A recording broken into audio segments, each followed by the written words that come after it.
Charlie, sit. This is Charlie. This is Charlie's roadmap to success. Charlie is a great dog.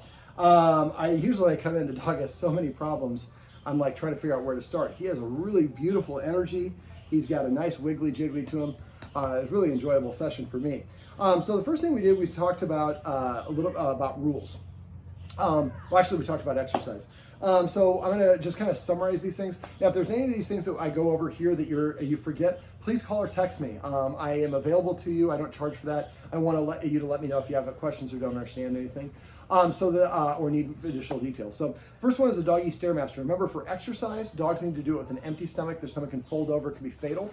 So a doggy stairmaster, I go to the top of the stairs, show him I have a treat, throw it to the bottom of the stairs. He runs down, licks it up. I say Jamaica or whatever the word is that go down south. Go down the stairs, and I show him I have another treat. He runs up the stairs, give him another one, call it North Pole. And I keep on doing this, and I count each down up as one. Keep doing this until, with an empty stomach, really when Charlie's hungry, until Charlie's like, you're crazy. I'm guessing he's probably going to be somewhere in the 40 to 60 range. He doesn't seem super high energy to me, but he's been pretty mellow for me, and the Guardian says he goes for 6 mile runs, so he probably has more energy than I'm giving him credit for. So the idea is to figure out what his maximum amount of repetitions is, and then we want to exercise about 50 to 75%. Now it's going to vary based on the activity. So if you're going to have guests come over, maybe he gets 35 up downs on the stairs. Maybe if you're doing it before taking him for a walk, maybe you do 10.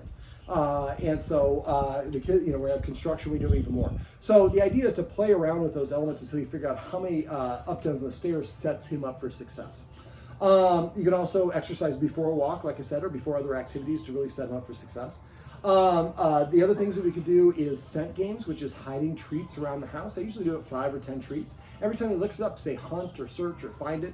Prefer one-word commands. And again, fun commands if possible. So call it treasure or, booty or pirate hunt or whatever it is. Okay, so scent games, and you can Google it. There's a whole bunch of different scent games you can do. There's books and DVDs you can find, but I would just find a couple free articles first. Other things you can do is get him a doggy backpack. That makes the walk a little bit more efficient. You can also play fetch. He likes to play fetch. You might want to get an iFetch for inside, or the one that I showed you in the video is called a go-dog.com. I think go-dog-go.com. So it's it's got a green bucket. If you can't find it, let me know. I'm happy to share the link with you. But if you want to just use a chucker, that's fine as well. When I play fetch, by the way, I say fetch 3 times. As I throw the ball, I say fetch. When the dog picks up the ball, I say fetch. When it brings it to me, I give it a treat and then say fetch a 3rd time. That kind of associates all 3 of those things together. All right, so you could also, let me see what other things we could do. On walks, remember to let him sniff. Remember, he will burn more energy on a walk sniffing than he will from walking. And then you can do some dog skiing when the kids get a little bit older. And then there was a 3rd one that I want to go over. Using his nose. So basically, the Omega Paw treat ball, that's what it's called. It's I get the large one. It looks like an orange golf ball. It's about softball size, but it has dimples in it. It's on on Amazon or on Chewy for about $19-20. That's a good thing to put his kibble in. You can feed him his kibble, or if he doesn't like kibble, you might have to put a higher value treat in there. But he's got to nudge it to get the treats out, and that's a nice way to burn some energy. You can feed him out of a snuffle mat. So I'd order that gray one that I showed you. It's usually the first one shows up on Amazon. It's about $35. Feeding him out of that makes him work for his food. It's calming, it's stimulating, it's relaxing, and it burns energy. So if we can come up with a formula where he gets doggy stairmaster maybe once or twice or 3 times a day, scent games a couple times a day, feeds out of his snuffle mat, goes for a walk and gets the sniffle out, goes for a run, plays a little fetch. And there's other treat dispensing toys and puzzles, and I would look for those because he seems to be a pretty smart dog, and those are great ways to stimulate his brain. That is also physically draining for most dogs. Those are an exercise. Remember, if he's naughty, ask yourself how long it's been since he's been exercised. If it's been longer than an hour, take him to the stairs, do a couple minutes of doggy stairmaster. Before guests come over, the technique that I have in the video above is the jumping technique. Now remember, for that technique, he wasn't as excited as most dogs I do that for. So if he starts getting frustrated with that technique, don't do it anymore and call me and we'll come up with something else for that. Speaking of which, when you guys come home and the kids come home, just act like he is complete. If he's excited, act like he's not even there. Just walk him through and just don't ignore him, or don't pet him, don't say his name, don't correct him. Now the kids, you might have to have the kids wait outside or something along those lines. But the idea is to teach him that when I'm excited, they have no interest in me. When I'm calm, they pet me. Now, the other stuff we're going to talk about here that we talked about today will also help with that. But make sure that you're not engaging with them. A lot of kids, we yell at the dog or we push him down, and those are going to, or we try to correct them, and those are going to reward him. Okay, so let me see. Taking him swimming would be a great way to burn some energy as well if he's a swimmer.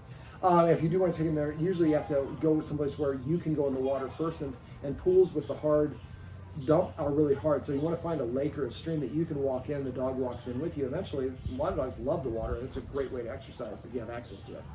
Okay, so we also talked about the importance of rules. Now, because he's such a well-mannered dog, we're not going to talk about them. I don't think there's importance. I'm going to skip those, a lot of them. But I would make him sit at the door. That's a great one to help him practice listening to you. So go to the door, tell him to sit one time. If he doesn't sit, walk away, sit down nearby, and wait for 1 minute. Set a timer. After 1 minute, go back to the door, command him again to sit. If he doesn't sit this time, within 3 seconds of the first time I say it, then I walk away and sit down for 2 minutes. Next time I sit down for 4 minutes, and double the length of time each time. Here. And eventually he'll sit at the door as his way of saying, I like to go out. Crash. I would recommend, and come up with a list of the official command words. I know it'll be a little off topic, but come up with a list of the command words, and if somebody's saying a version of the word, and somebody says come, and it's a here, you say vocabulary, that person says thank you, here. Flop is what I call this. So for me, when my dog lays down, I call that crash. When he does what Charlie's doing right now on his side, I call that flop. And when they lay on their back and they belly up, I call that one pancake. You can come up with whatever words you want. But remember, coming up with those funny command words will motivate the dog to do what you want because it makes you smile. It also helps with the kids. If you have the cool dog, he'll be less likely to get teased by the other dogs, and that is just helpful in itself.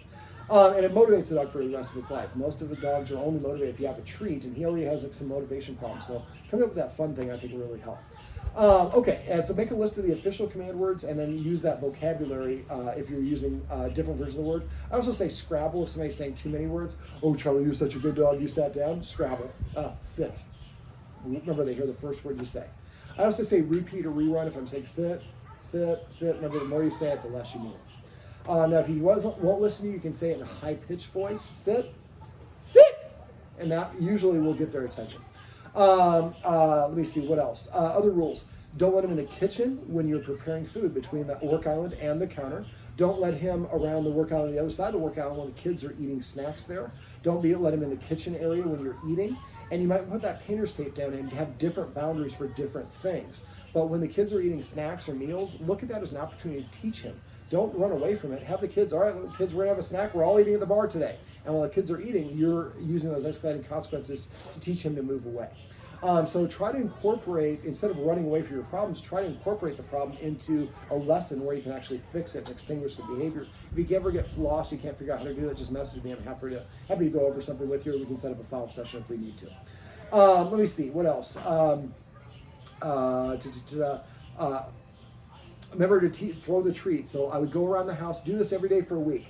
Grab a bunch of treats and have one of the kids with you, and you go to each area, doorway or portal of the house. And if this is the door, this is the kitchen, this is the boundary. Charlie's right here. I show him I have a treat, and I throw it about 3 feet outside. He runs out there and licks it up. I say the word out. Usually it comes back a second time, but I throw a second one. Then I go to the other side of the kitchen and do 2 outs there. Go to every doorway and every room, every area, maybe off the carpet in the living room, just so we can come up with an out command. So at first we're throwing the treat out.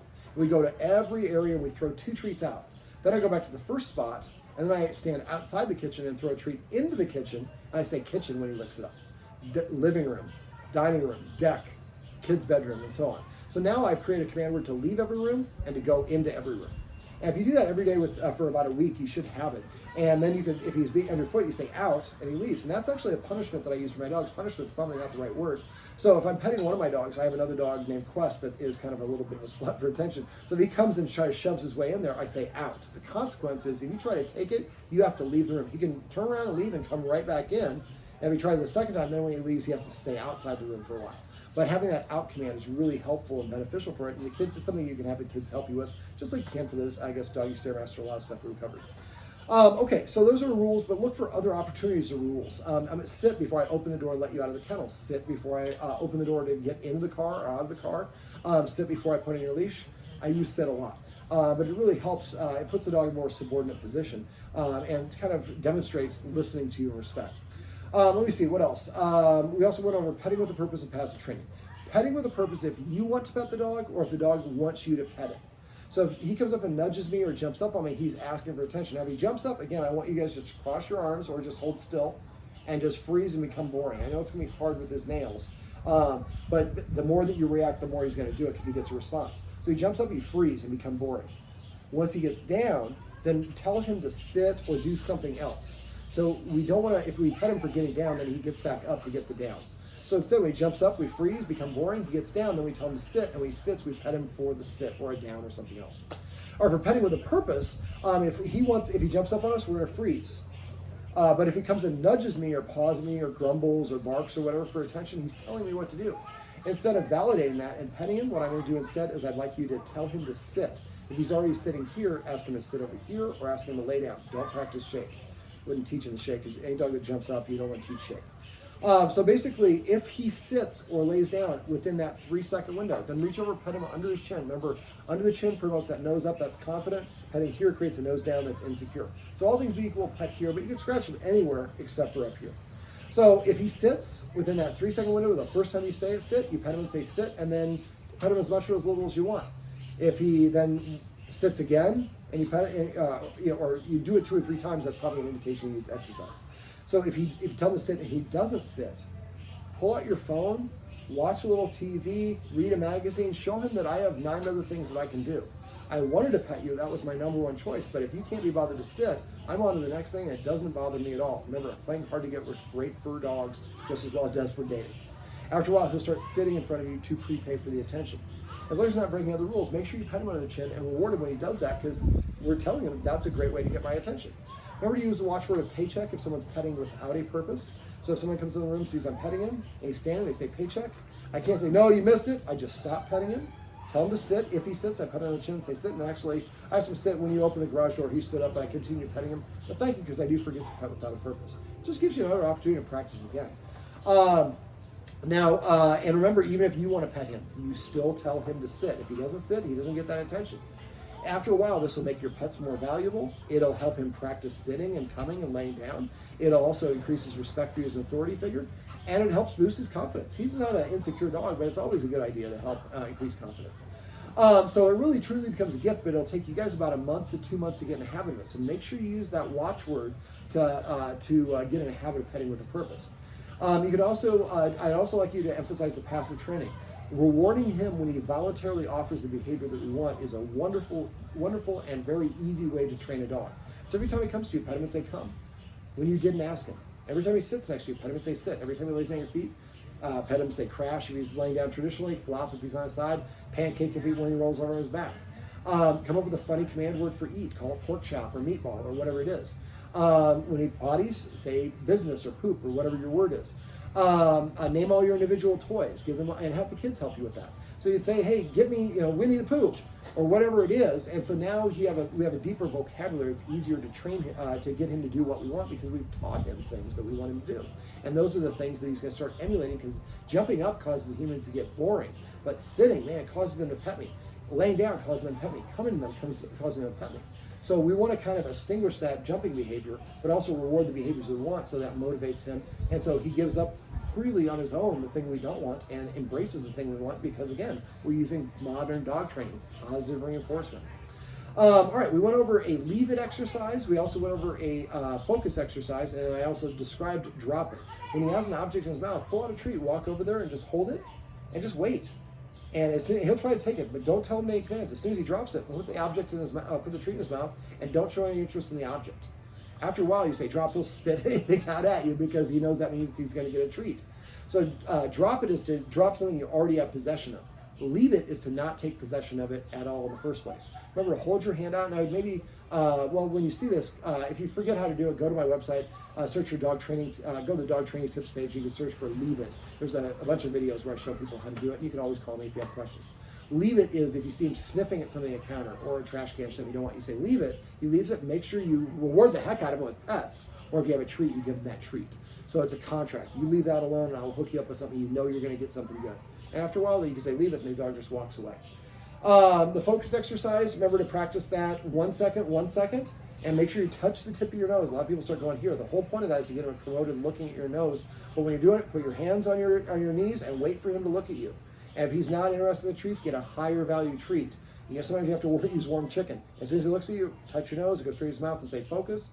And do that for all 12 treats. Eventually it's 1 second up and 15 seconds towards the mouth. Never hold it at your nose. Be like 1, 2, 3, 4, you do the 15. Once you get to and practice in different parts of your house, all these exercises, dogs don't generalize well. You have to practice in different locations for them to really get it. And then once he does the inside, you get to that 15-second mark, then he would come outside, not when there's a lot of craziness going on, although he seems to be able to filter through it pretty easily. And then we go back to 1 second, 1 second. Now, for the focus exercise, dogs get bored, and he also is a dog that loses interest quickly. So make sure that you do this a lot in a short period of time. Try to get this done in a week, 7, 10 days maximum. When you go to outside, again, you can move a little bit faster. And eventually, once you can get outside and there can be stuff going on, you say, focus, he looks up at you, then you can start using it on walks with a verbal cue. So he's looking at someone else, focus, but make sure you have a treat to reward him. You might want to get a treat pouch like this. This is the mini treat pouch from PetSafe. You can get it on Amazon. It's got a little clip so you can put it on shorts or leggings or whatever. It's got a pocket so you can open it up. It stays open. And then if you want to close it, it's got metal on it. Nothing falls out. It's got room for keys and a poop bag and other stuff. But it's really convenient to have one of these because, again, if he's leaving it, you need to make sure we pay him to leave it. And again, leave it would be something you use for your counter. Now for your counter, make sure you remove everything from the counter. Try to keep everything off the counter for like 2 weeks. I know it's inconvenient, but every time he gets up there and he gets something, it's reinforced, and that makes him more likely to do it again. If you remove all the temptation from there, except for when you want to practice a leave it command, I would definitely do that. Again, don't just wait for it to happen, create situations. So there's some food that's left over from dinner, it smells really pungent, put it on the counter. And then just go sit at the kitchen table and just watch him. They're sitting in the living room. And you see him walking over there, leave it, and he turns and walks away, and then you reward him. I'm going to pay you for leaving stuff alone, buddy. Jumping up on the counter, you jump up there now and nothing's there. But when there is stuff and you leave it, I get reward you, and then when you get done with the exercise, you take that thing away so he doesn't get rewarded for that. Now remember my MacGyver story. So get an aluminum spaghetti colander, 8 or 10 empty soda cans. You can also use silverware as well, a combination of those. And a piece of string and a bagel, or something that he knows he's going to like. Tie the string to the bagel, to the colander, fill it up with the soda cans and the silverware, put it on the counter, and only do this when you're going to hang out in the nearby area. Don't point it to him, just let him see you do it, and then go sit and pretend like you're watching TV. When he pulls the bagel down, it's going to cause a calamity. It's going to cause him to run out of the kitchen. When he does, go over there, pick it all up, put it back in, don't say a word to him. And what we're just saying is when you get on the counter, that's when things happen. But I don't care if you get on the counter. It's not me that makes the catastrophe. The catastrophe just happens. So that way the dog learns the behavior on its own as opposed to, oh, the human's here. I won't do it now. I'll wait for them to leave, and then I'll jump up on the counter. Okay, so I'm trying to remember, a couple of housekeeping things. Remember, anything your dog is doing when you pet it is what you're rewarding. This also includes unbalanced states of mind. So if he is fearful and you pet him when he's fearful, you will make him more fearful. More excited, barky, jumpy, anything. So if he is nervous, the best thing to do is increase the distance between him and whatever he's reacting to. But if he is nervous, you want to console him, you can lay your hand on him. They associate this with touch with affection. But as soon as you start petting him, you're going to amplify. And this is probably the most common mistake people make with dogs. So don't pet him for things you don't want, and don't pet him when he's out of balance. Now remember, good attention, bad attention is the same thing. So yelling at him or chastising him is the same thing just about as rewarding him. So instead, we create a situation where you teach him not to leave that item alone or whatever it is. Also remember, not saying no is the same thing as saying yes. So he jumps on the counter, you can't just ignore that. I would use that escalating consequence, walk over to the counter and kind of walk into him to walk him off. But a better thing to do is catch him when he's showing interest and give him that leave it command so he doesn't even get a chance to jump up onto the counter. Trying to think if there's anything else. Use the watchwords. Paycheck means I suspect you're petting without a purpose. Kissing sounds I like to make. Dogs usually respond to a kissing sound. Let me see. Celebrate is what we're going to do for passive training. So that's every time he does things you want and somebody misses it. So he just walked over here. If I would have missed it, somebody else could have said celebrate. I would turn to the dog and start petting him immediately. Don't look for a treat. Just start petting him. Then evaluate what the dog is doing. He's standing there, pet him for a come. If he's sitting or laying down or flopping, you know what those are, and say those command words. The more you reward him for the things that you want, the more he will emulate those behaviors. And after a while, that's what he'll do. He'll come and sit in front of you to prepay for attention, or come easier, or all the rest of that stuff, because that's the quickest way to get your attention. Now, if you have any questions on the stuff that we cover here or anything else, please let me know. The last thing is the circle method. So it's Denise Fenzi. what I'd like you to do to prevent him from pulling and lunging on walks, go to a big park, go there without the kids, and give yourself about a half an hour minimum, but an hour would be better. And basically what you do is get about an 8 or 10 foot lead, and you let him kind of wander wherever he wants, and try to keep, if the leash is on this hand and it goes here down to the dog, keep that hand against your sternum. If the move further you keep it out, the more control he'll have. So keep it against your sternum, and then gather the leash, get an 8 foot leash, and gather it up so the slack doesn't get caught in his paws.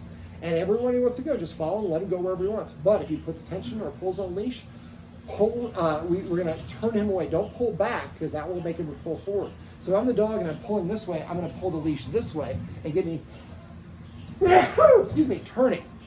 And then when you turn, you're going to have him walk a complete circle, anywhere from 10 feet to 20 or 30 feet. The 8 foot lead allows you to move 10 steps and him to move 40 to 60 steps. So it's an equalizer. Also, if dogs stop, they can stare at something. So what we do is if he pulls to something, we pull him to the side and get him to do this big loop, and then we lead him right back to whatever it was that he wanted to sniff. So we're not saying that he can't sniff it, we're just saying he can't pull or lunge towards it. Most of the time they won't show interest in it. That's okay. Then you just let him kind of lead again. You want to practice this frequently, but again, not when you're on a traditional walk on a sidewalk, because you want to walk in a straight line. Dogs don't normally walk in straight lines. So if you go to a park, you practice, he goes wherever you want. You don't have the kids, and every time he pulls, circle. But try to find a park where there's like squirrels and trees, or not necessarily squirrels, but trees. Dogs like to pee on things. That's where animals carry stuff. There's going to be more temptation. Concrete doesn't really have much sniffs for the dog.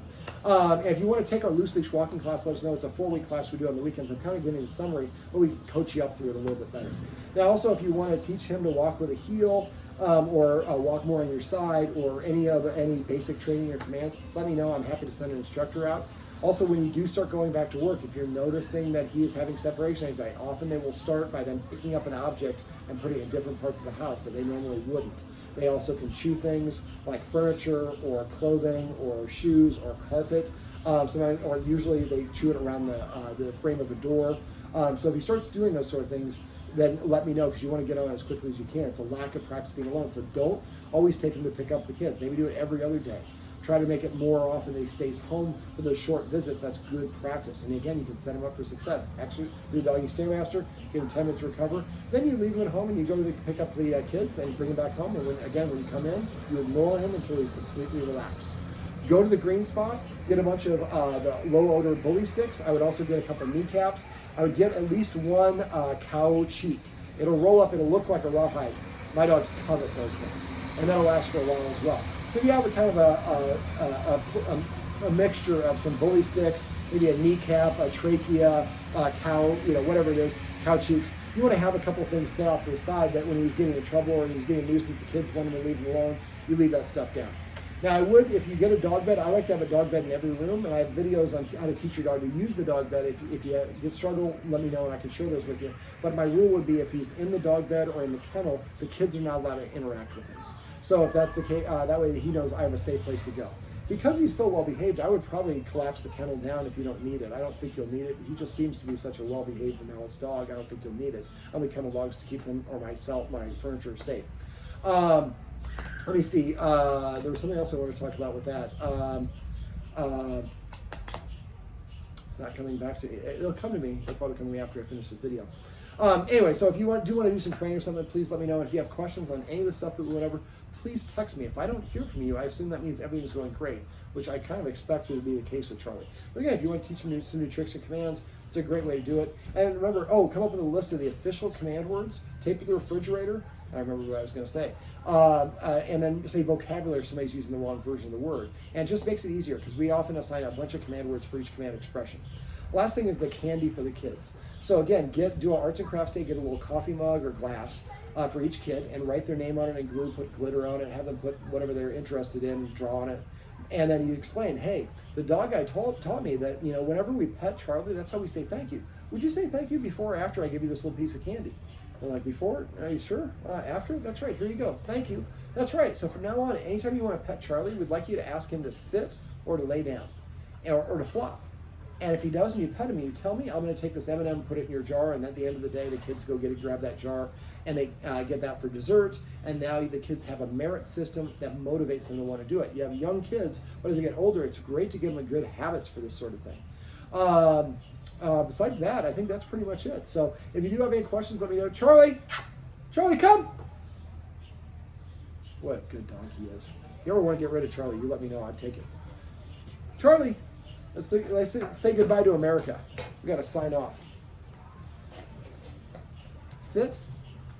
This handsome fellow, you're gonna come over here. There we go. Come here. I'm gonna manipulate you a little bit just so everybody can see what a handsome dog you are. Yes, you are. Sit. And I'm curious when you get that wisdom panel done. I'm betting Boxer, Pity. I don't know what else, but he's an awesome dog, and you did a great job. Also, if you need somebody to watch him, I actually have somebody that works for me, and she actually comes to people's house and stays with them. She watches my dog when I go to LA. So if you ever need that, let us know. She would love to work with him and just come and house sit for you. All right, well, this is Charlie. Here, Charles. This is Charlie, and this is Charlie's roadmap to success. Remember, everything you do trains your dog. Only sometimes you mean it.